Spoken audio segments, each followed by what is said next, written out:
Hello guys, আসসালামু আলাইকুম। আজকে আপনাদের জন্য একটা গল্প নিয়ে আসছি। গল্পটির নাম হলো শেষ দেখা। তো চলুন গল্পটি শুরু করা যাক। রাফি এবং সারা দুজনের মনে প্রাণে একে অপরকে ভালোবাসে।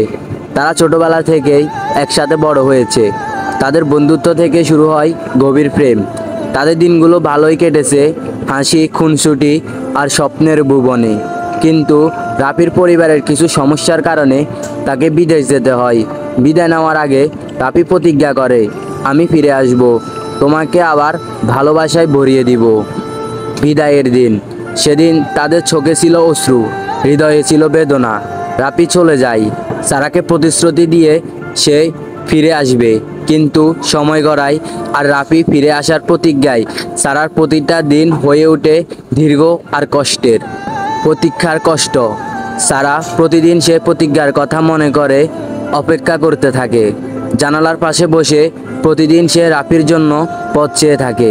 দিনের পর দিন, বছরের পর বছর সে মনে করে যে রাফি হয়তো ফিরে আসবে, কিন্তু সে প্রতীক্ষার এক সময় জীবনের বোঝা হয়ে দাঁড়ায়। তবুও সে আশা ছাড়ে না। মনে মনে বলে, একদিন সে আসবেই। অপূরণীয় প্রতিজ্ঞা। সময়ের সাথে সাথে সারার জীবনে পরিবর্তন আসে, কিন্তু সে প্রতিজ্ঞা থেকে যায়। বন্ধু, পরিবার সবাই তাকে নতুন জীবনের এগিয়ে যেতে বলে, কিন্তু সারার হৃদয় রাফির প্রতিজ্ঞার মধ্যেই আটকে যায়। অবশেষে একদিন রাফি ফিরে আসার খবর আসে, কিন্তু তা কোনো সুখবর নয়। রাফি আর জীবিত নেই।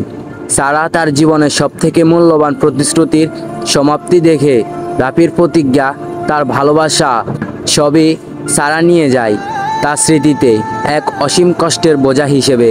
সারা তার জীবনের শেষে দিনগুলো সেই স্মৃতির সাথে কাটায়। সে প্রতিজ্ঞার অপেক্ষায় তার জীবন কেটে যায়, কিন্তু শেষে দেখা আর হয়নি।